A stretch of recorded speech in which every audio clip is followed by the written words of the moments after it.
Welcome to Jay's Corner. My name is Jay O. I am the certified financial planner. I'm also the author of Maximize Your Medicare, the published book. Jay's Corner is there to try to explain how certain financial matters work, to try to help you separate the signal from the noise, so that when something changes, you're not distracted wrongly, and instead keep your eyes on the ball, which is tough to do given the way that we are given information. There's a free and paid newsletter. Go to jo.substack.com. There are two YouTube channels, Jay's Corner as well as Maximize Your Medicare. Be sure to like and subscribe to this podcast on Apple Podcasts, Google Podcasts, anywhere you digest your podcast. Be sure to leave your comments.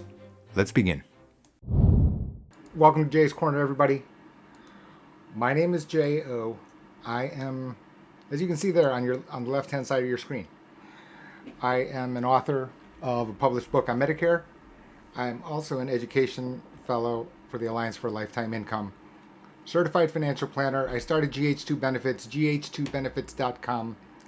Inside the chat window is a free newsletter. Please feel free to subscribe to it. There's a paid version. There's other information that I'm not willing to or able to share, to be candid with you, in public, largely because I'm so highly regulated. Straight on with it here today. We're going to be only 30 minutes. The story, ultimately, the story isn't a surprise. All of the news are going to be about stocks straight down. Very difficult month. 9% down in basically a month. The reality is that you can see it here. This is Jay's Corner. This is the Substack and free newsletter. Today, I just sent this out. I have left breadcrumbs for you the entire time here. And these are other versions of this newsletter here, where I have pointed out, and here's what ends up happening is I have put all of the posts here on gh2benefits.com. They're free up there. You can see it. News here, I've left it there. What we've had is very stable January through June. In fact, if you look at the newsletter, there are almost zero comments from me, almost at all, the entire time. And the reason was, very, very simply, is the denominator stable. The denominator stable. In other words, it's okay for interest rates to go gently higher, because Jay's Rib Shack, right? My Rib Shack that I own in a strip mall, I can plan for slightly higher costs and costs of borrowing, right? Just like an average household, right?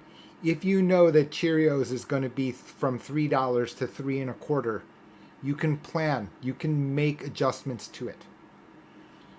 What becomes complicated is if it goes from 3 to 4, and 4 to 5.5, and 5.5 to 7. That's different. In the same way, the same prices and expectations are set on everything, as you can see by this formula. The denominator here, for the most part, is ignored until it isn't. The reality is, this is the starting point, the building block. As you know, you bought your house, you took out a mortgage. Guess what the cost of borrowing depended on? R. Absolutely. It determined whether or not you could afford the mortgage. It's now a restraint, right? You can't flip your house and buy a bigger house.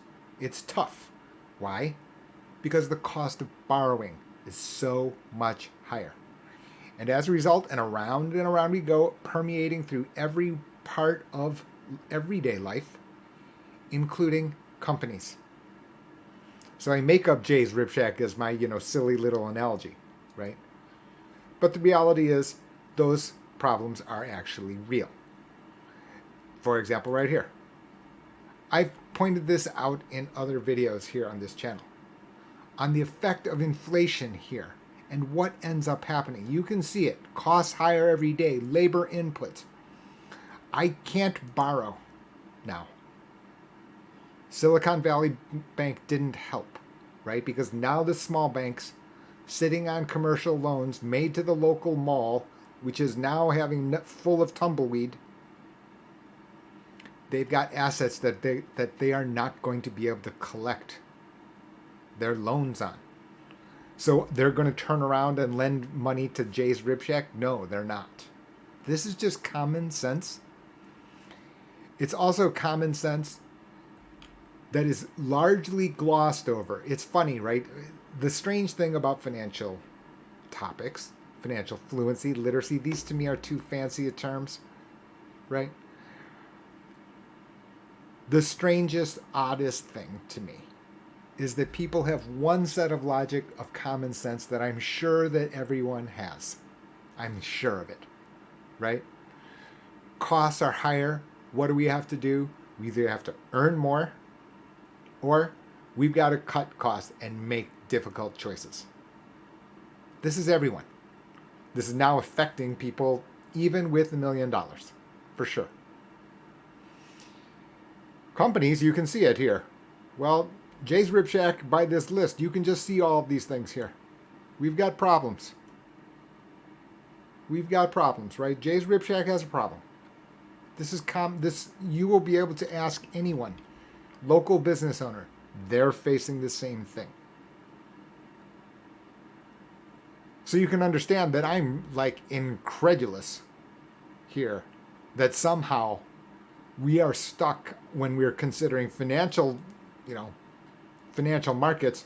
We discard our common sense. And what do? We focus on something like earnings per share.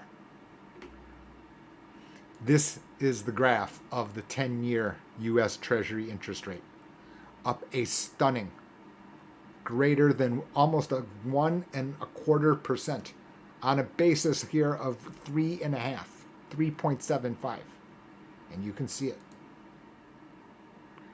This is dramatic because you can see, for example, in 5 years, now we're notably higher.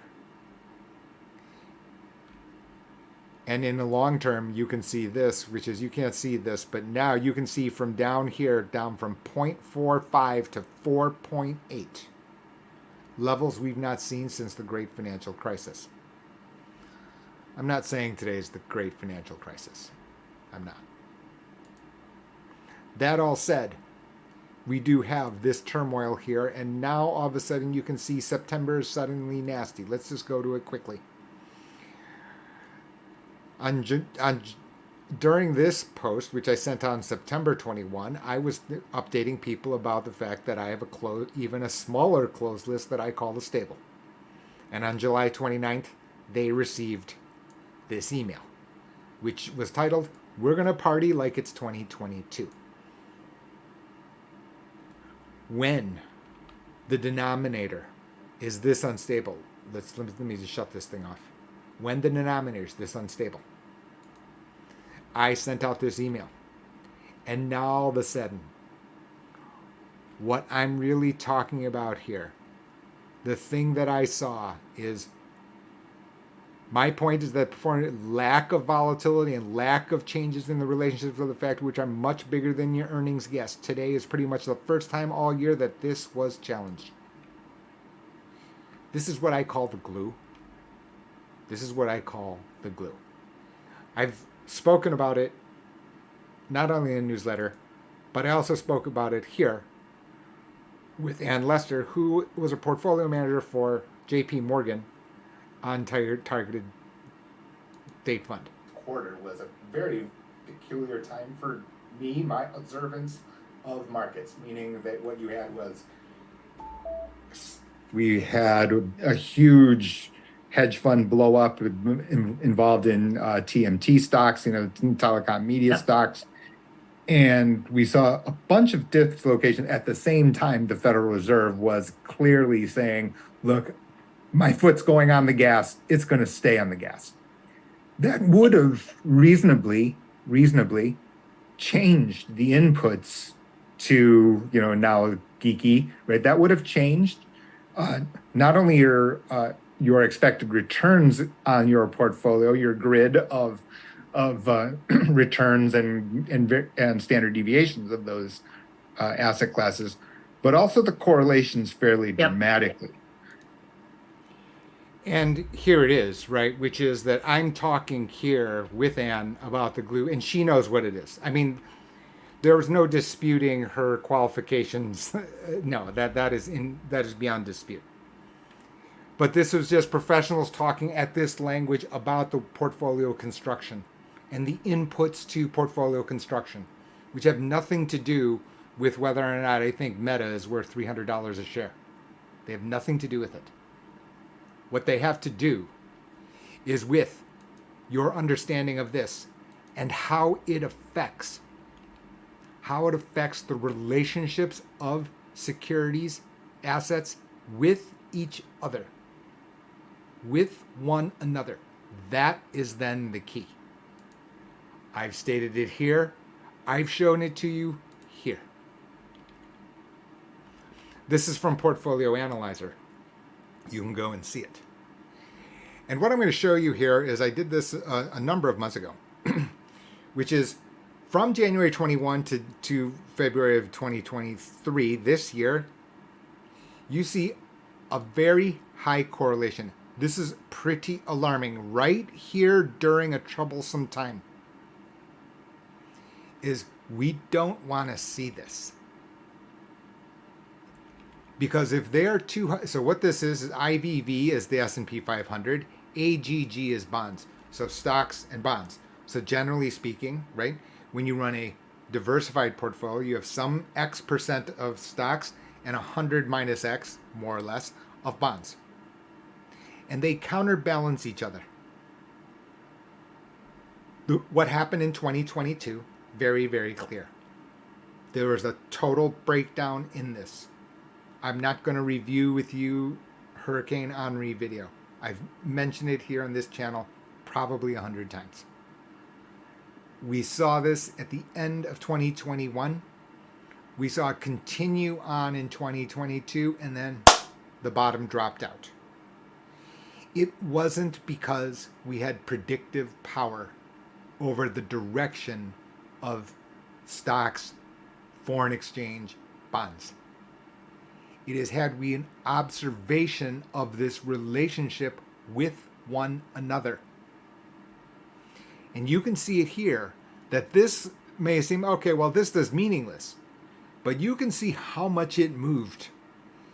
Because during this 10-year period, from January 2010 for another full 10 years, 11 years, you've had negative, in other words, they were minus correlation, which means out of stocks into bonds, out of bonds into stocks. You had a way of creating a diversified portfolio, and it worked. Right? So when stocks went up, you had a cushion. Where was that? Bonds. And then vice versa. So you could go on your merry way. Right? You could go on your merry way, and you could continue to pursue the belief that C ran the show. That presumed that this was in order. And you can see what happened is now, last year, it wasn't. So now we've come full circle, which is the first 6 months of this year, I would have called us back down to here. This was my observation that I have made, right? Which is here. My point is that the performance this year is the lack of volatility, the lack of changes in the relationships of these factors. Meaning I was discussing what? I was discussing this. And then now what we have is a return to higher. Now I've not even run this. I'm very sure now that it's nowhere near this, but it's closer to this. And in fact, you don't need to look very far, because if you see it here, you'll see this. So this is just yahoo.com, right? You can do this at home. Right? This is the S&P 500, which is the blue line. And we've got the pink line, which is the bond market. And you can see here what I was saying, which is it's fine. We're stable-ish. We were stable-ish in the pink line. Not too bad. Gradual, gradual, and all of a sudden, bang, straight down. And what happened? Bang, straight down. This coincides with what has happened here in currencies. And you'll see it here. Oops, let's just see if we can go back. There's a better spot. I pointed it out in the newsletter again. And I promise you this is not the I told you show hour. Right? It'll seem like it. Right? These aren't my point is that this is just simply not news here. This is just for the observant is not every day, not every moment. But when I'm sending out this information, I'm not just reporting because I need to fill airspace. Stronger dollar sounds great, may not be. And you can see what has happened here. What I did here is I took the S&P 500, I flipped the dollar. So what happens? Stronger US dollar, weaker stocks. This ties in. This ties into the bond market here.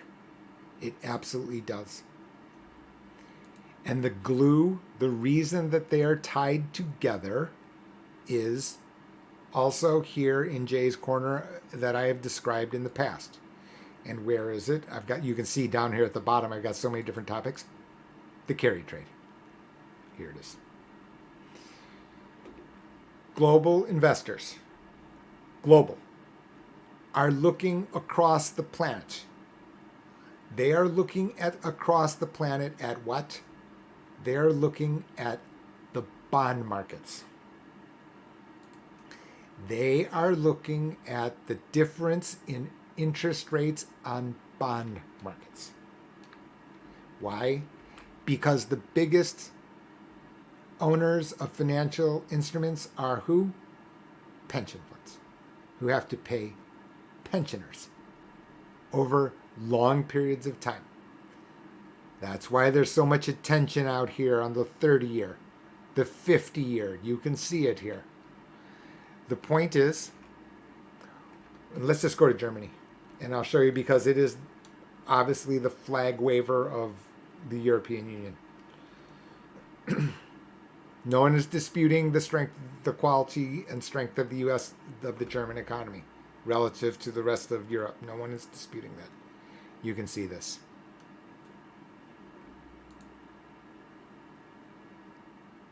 Oops. And now, the same increase, this same pattern. And now you can see it quite dramatically here. Remember I said stable, stable, and boring, and all of a sudden spike. It's not only height, it's speed. That's what I was stating here. And now, all at once, you've got it lockstep. And there it is.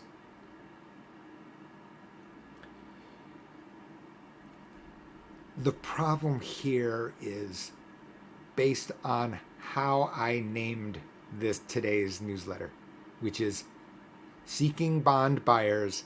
Without bond buyers, we have a problem that ChatGPT can't solve. And that is, of course, the question. This is the question. This is, you will continue to have this ongoing question about the breakdown of all of these relationships here. You absolutely can. I've shown you the steps. I've shown you the dots for you to connect so that you can understand the big picture. The big picture about how these portfolios on a global basis are built. And you can see here that the bond market looks to be, if it stated it today, this is the third year in a row that the bond market will be negative for the year. This is basically after at least a 15-year straight up market in a row. So we don't have a crystal ball. You're still here. I want to remind everyone, right?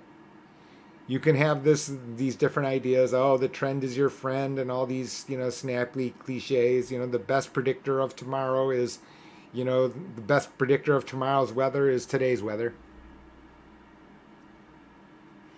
In financial markets, you're here, right? You think that, okay, well, this is all random. No, I didn't say so. By random here, what I mean is based on some central expectation. We could have some expectation that it's just no change.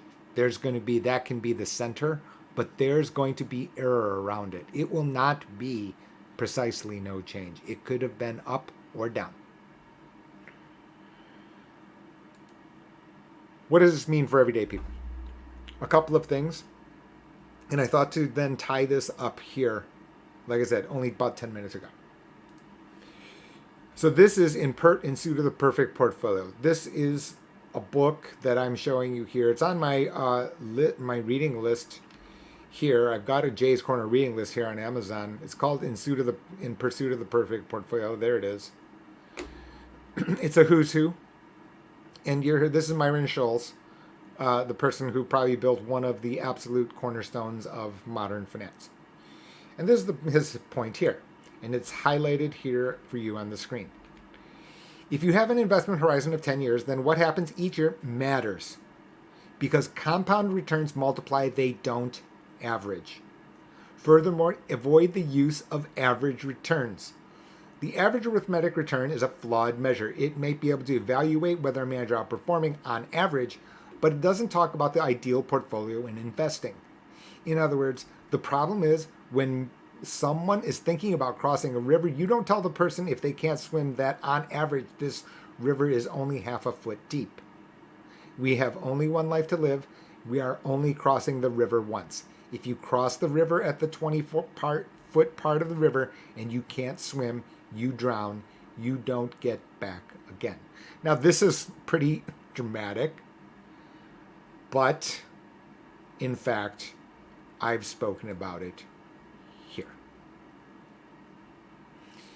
And this is sequence risk, and now you can see the issue. So if we take a look at the biggest, and the Ann Lesters of the world from that video, the interview that I showed, right? That what you have here is an example here. This is a targeted date fund by BlackRock, undisputed, right? Largest asset manager on the planet. Still only 6.31 for year to date. And that's before today. That's not including today. So we're down to below 6% for the year. The issue is here, of course, right? Even here, they're just reporting the year to date in isolation. To real people, what has happened is here, right? In January of 2022, you were here. But now we are here.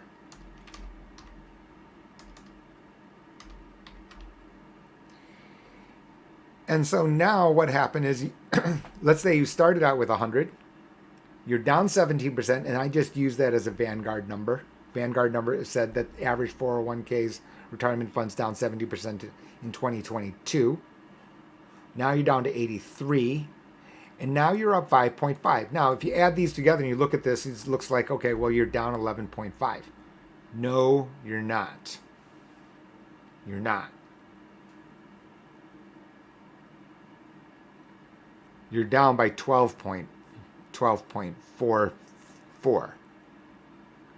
Right? And in addition, during that time, right, you've had inflation. So now what 100 could have bought on January 2022, you now need, over this almost 2 years, you need something like what, 107 108 is going to be your cost index, something like that. So now this here is actually in real terms then is 87.565 divided by 1.08. It's now your people are down 19% in purchasing power. And yes, I've taken every shortcut in the world, mathematicians, and econometricians, don't at me. So now the question is, what from here? So first of all, in the very, very short run, we're going to still continue to have this debate. I don't think that there's any debate. There's the doubt about that. We are going to continue to have this stress, right? It means the coast is very likely, I didn't say for sure, right?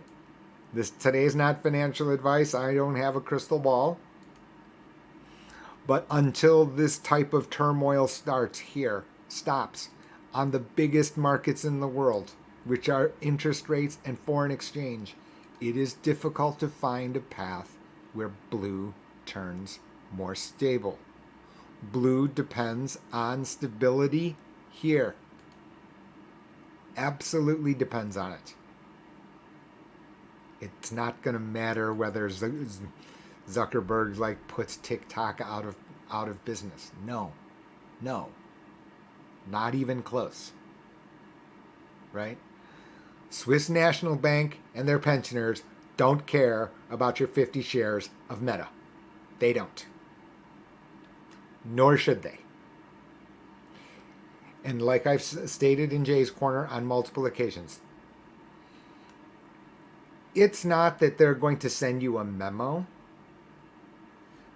but it is very important, vital for your peace of mind so that you don't get distracted by narratives which can't be correct, but somehow people have accepted.